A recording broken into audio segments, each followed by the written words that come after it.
Hey, it's Indira, your favorite life coach and founder of Brown Girls Heal Movement. Thank you so much for tuning in today's podcast. To all my frequent listeners, you know what we've been talking about these last couple episodes. But to all my new listeners, let me let you in on it, okay? We've been talking about how to gain confidence, how to differentiate. What is the difference between real confidence and fake confidence, and how to actually increase your confidence? So it's only right that your girl give you some more tools that will help you eliminate what I like to call the tennis ball confidence. That is where you go back and forth between confident and not confident. Most of us tie our confidence to our accomplishments. And don't get me wrong, I can understand why. Anytime we achieve a temporary obstacle, it does make you feel good. Like, okay, all right, I did that. But it's temporary. And I want to actually give you the tools to have long-lasting confidence. So that way, no matter what temporary obstacle you do face, even if you shake a little bit, it doesn't completely knock you off course because of your roots. And that is just the key. If your roots aren't grounded into something, when you face temporary obstacles, you will always go through the tennis ball effect. And so these last couple episodes, I have given you great ideas on what to do to actually increase your confidence. But today, I actually want to switch it up and tell you what you should stop doing that's actually hurting your confidence. Now, there are a list of things that you should stop doing, but your girl's not going to spend the entire podcast going over all of them. So if you would like to know all of them, subscribe to our website, which is browngirlshealmovement.com, and check out our Instagram at BEINGINDIRA, which is BEINGINDIRA. All right, sis, let's get into it. What is the number one thing that you should stop doing that's hurting your confidence? Stop comparing your seed season to someone else's harvest season. Now, before you ask me, like, what in the world are you talking about? I'm going to break it down for you. I'm not going to leave you lost at all, okay? Your seed season is a time where you are grinding. It's a time when you're establishing your goals. It's a time when you're doing the work. Your seed season can look like a vision board. Your vision board is a clear-cut seed season, manifestation, writing your goals out. These are your seed season. Your harvest season is often what we see within social media, on TV, or in other people's lives when they achieve their goals. Your harvest season is a reflection of what has come out of your seed season. And too many times when we're on social media or when we're looking at TV or even idolizing other people, we can only see their harvest season, and sometimes we wish that was us, or we don't understand how it's not us, and it hinders our confidence. It makes us sometimes feel like we're not good enough or we're doing something wrong. And yes, you are doing something wrong, and that wrong that you're doing is thinking that what's for someone else is for you.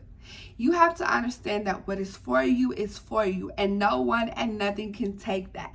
No matter how good someone else's life looks, trust me, yours is around the corner. But can we be honest for a second? Maybe the reason you are in your harvest season is because of you. Maybe it's because when it comes down to the seed planting season, the only thing that you do is plant the seed and expect it to grow without doing the work. Listen, there's a whole process of getting from your seed season to your harvest season. And I'm going to share that with you. Your seed season is a time when you're very intentional and you're completely transparent with yourself. This is not the time when we're like, oh, I have confidence, or, oh, I'm going to do this, and then you actually don't do it. No. You need more than just goals. You need an action plan. Goals without action plans leave you nowhere. So let me break it down for you. If you are going to plant a seed, let's say my seed that I'm planting is to lose weight. That is great. But sometimes when we look at someone else's harvest season, the only thing we see is a six-pack. And we may work out for 5 minutes and go look in the mirror and we still see our roll, so we give up. Well, problem number one, you went to go look at somebody else harvest season. No, ma'am. This is what you do. You take a picture, you suck your stomach all the way in, don't breathe, and click. That is your body goal. What you're going to do is take your before picture and compare it to your sucked in stomach. You are your own goals. And every time you lose weight, you do it over and over. But here is where most of you get lost. You plant that seed, whether it be on your vision board, whether you write it on your goals, whether it's your New Year's resolution, or whether you tell everyone, I'm going to lose weight. But when it comes down to tending to that seed, you fall through. When it comes down to watering it, when it comes down to working out, when it comes down to being committed, when it comes down to eating healthy, where are you? Where are you showing up? You're not. And as long as you're not showing up in your seed season, only thing you're doing is prolonging your harvest season. And as you prolong it, you see others pass you by. And this is where we get in the, whoa, I'm not good enough. Wait a second. My confidence is shot. I done had this weight for too long. Yeah, baby. Your confidence is shot because you're not doing the work that you need to do for yourself. And 9 times out of 10, when you're not doing the work that you need to do for yourself, it's either out of a fear of success or a fear of failure that has stemmed from your brokenness. But you know, we're not going to get into that right now. We'll say that for our coaching sessions, okay? But another thing, when it comes down to your seed planting season, this is something that I recently learned and I have to share with you. Part of the problem is not actually the seed. It's the soil. Yeah, it is you. You may plant the seed, but your soil is bad. You may plant the seed and you never change your soil. So let's talk about what it looks like to have bad soil and what does it mean to actually change your soil. Planting a seed in bad soil is like trying to grow in the same environment that hurt you. How does that work? You have a seed of becoming the best version of yourself, but yet you're planting that seed in soil of toxicity, whether it be with planting that seed in family toxicity and relationship toxicity. Your soil is not good. And too many times what we do is give ourselves gratitude for even planting the seed. And then we don't realize when it never harvests that the problem was where we planted it to begin with. I need you to answer this question. Answer it to yourself. You can say it out loud, but be 100% truthful. If I were to check your soil right now, would your soil represent an environment that will allow you to grow and to harvest and to achieve everything that you deserve? And if your answer is I don't know, let me let you in on a secret. Typically, people say I don't know when they really know and they don't want to accept the truth. So sis, you know, just be real with yourself, okay?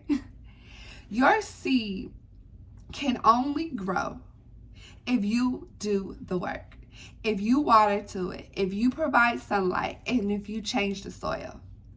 If you aren't doing those things, you are the cause of your own lack of confidence. You're the cause of your own low self-esteem.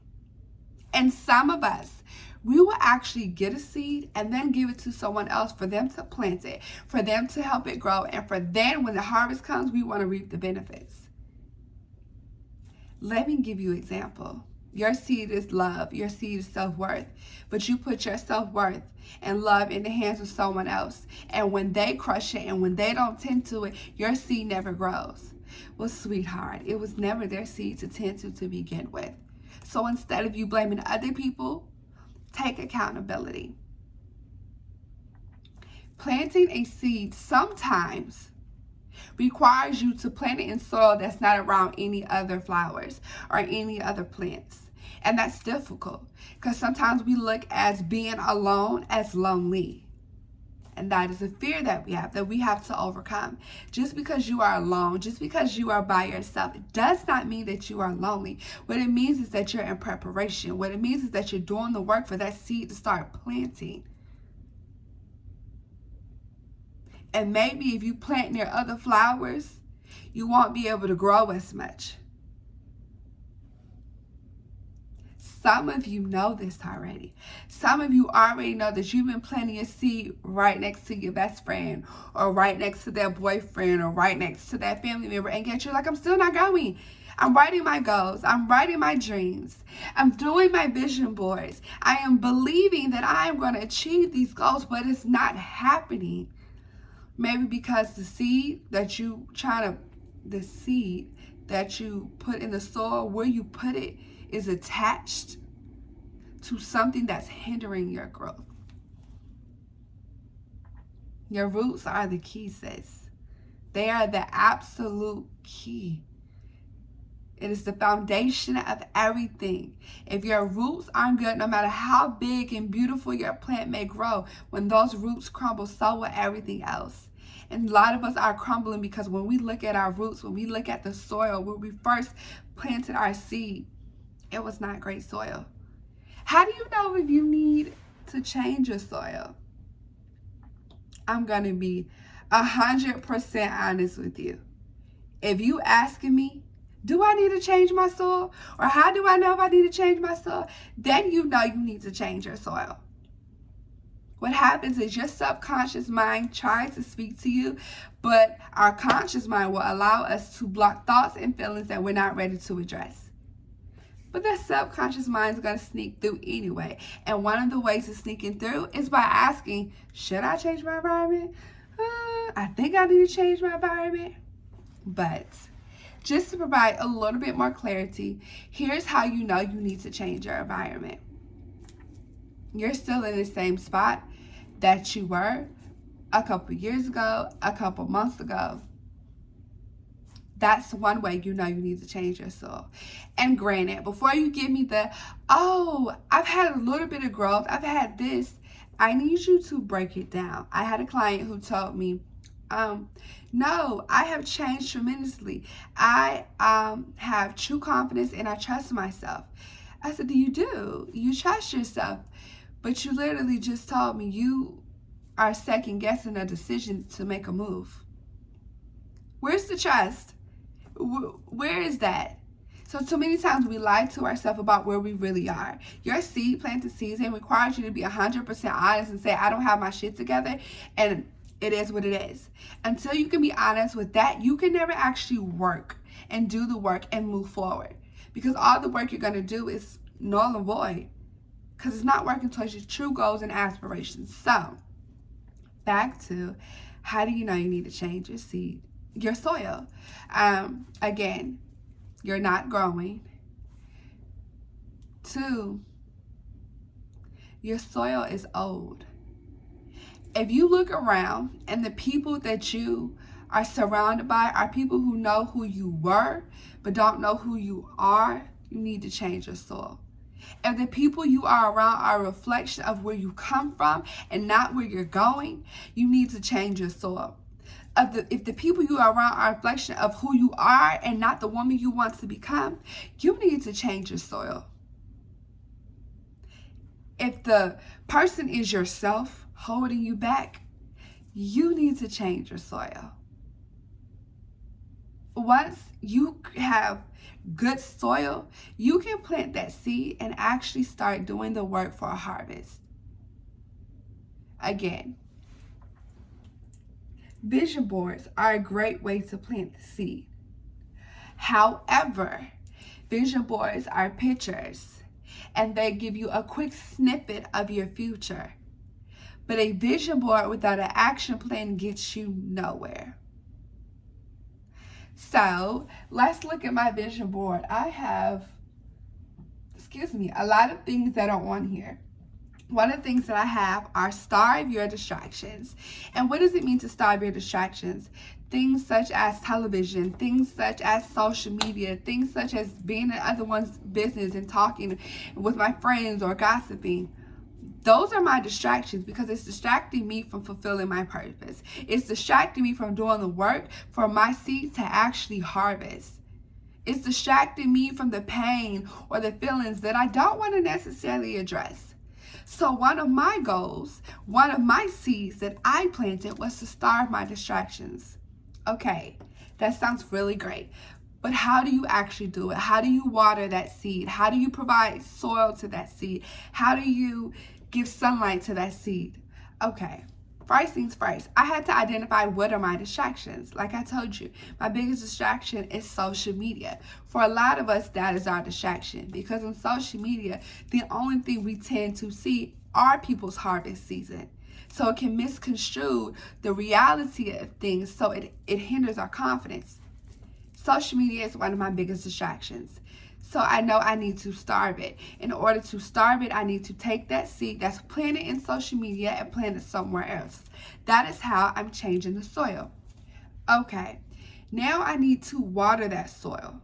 Water is something that we need. Water is something that keeps our body flowing, and water is extremely healthy for us. So what do I need to do? I need to surround myself with things that are healthy, surround myself that helps my body, and surround myself that keeps things flowing. So what does it look like to water that? Okay, if I'm removing myself from social media, let me read, let me meditate, let me hike, let me work out. These are the things that I can do to actually water that seed, of starving my distractions.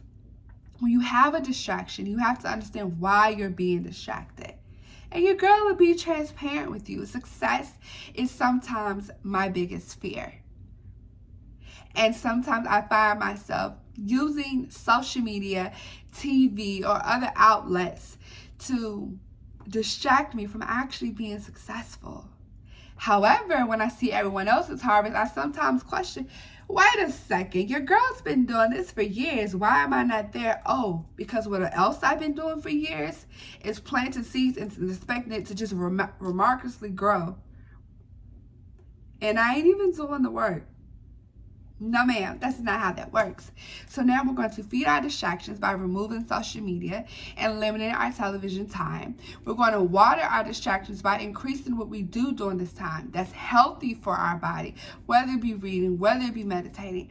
But then you have sunlight. Sunlight is your positivity. Sunlight is something that is great, that we need, that actually is the key to a lot of things. And I don't just mean the beautiful sun, but I actually mean positivity. If you have positivity in your life, let me put it like this. The more you focus on, the more you create. You focus on positivity, you create positivity. So I had to create positivity within my life. When you begin to feed your distractions, it gives you a lot more time to figure out who you are, what you like, what makes you happy, what doesn't make you happy. So now I'm doing the work to actually tend to my seed. So when it is time for me to harvest, I'm going to reap the benefits. I'm going to reap what I sowed. When I came back on social media, I posted a video within 1 hour. It had 10K views for the first time ever. That is a reflection of what I do in my seed planting season. So my question to you is, are you planting a seed and working on it, or are you just planting the seed? The process of going from seed planting to harvest season is all in the work. I would love to work with you on achieving your harvest season, but it requires 3 things. 1, it requires you being transparent. 2, it requires you being transparent. And 3, it requires you being transparent. A lot of times we are unable to achieve our harvest season because we don't want to be transparent during our seed season. We're planting seeds that look good, but they don't feel good. That's not going to work. Even roses, once they have harvested and bloom, have thorns on them. You have thorns, my love. And that is completely fine. But until you actually cut them and until you actually do the work, you're not going to grow. The goal in life should always be to grow. And if that's not your goal, you need a new seed. But when planting your seed and manifesting your goals and having these dreams and having these aspirations, I want you to understand that don't plant a seed small because you want to play small. You got to plant a big seed to win big. If you play yourself small, you'll never achieve the goals that you know that you're supposed to have. Seed planting is your time to have crazy faith. Seed planting is saying things like, you know what? I'm going to meet Michelle Obama and she's going to know exactly what and who Brown Girls Hill Movement is. Sounds crazy, right? To you. It sounds crazy until it happens. But it would never happen unless you plant the seed. So those crazy ideas that you have that seem too big or so far-fetched, plant it. Do the work. And understand that your harvest may not be tomorrow. Your harvest may not be next week or next year. But I guarantee you, if you're doing the work, you're going to see your harvest season. There is no way you're going to plant a seed, water it, change the soil, provide sunlight, and there's no harvest. The biggest lesson that you have to learn during your seed season and your harvest season is that you are the reason you don't have harvest. Not anyone else, not anything else. It is on you. It requires you taking accountability. If you want to have confidence, if you want to have self-esteem that is not dependent on what you have or who you have, baby, you got to take accountability. And sometimes what our seed season needs is for us to learn who we are and to love ourselves. Some of us, we don't know who we are. And that is okay. You are going to grow so much. And every time you grow into a new version of yourself. So you have to learn who you are.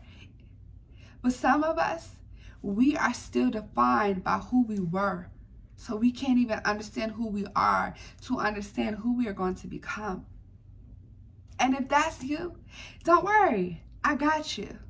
I have a program called Brown Girls Hill Gang. So it's BGH Gang Therapy on the Go. And it's for people who don't know who they are and who are ready to put the you in value. I am here to help you during your seed season, during the working of your seed planted season, and your harvest season. Baby, you're supposed to have a garden, not just a single plant. Again, this is Indira, your favorite life coach and founder of Brown Girls Hill Movement. Thank you so much for tuning in today's podcast. Please like it, leave a rate, a review, share it, and please check us out on Instagram. Have a great day, and thank you again.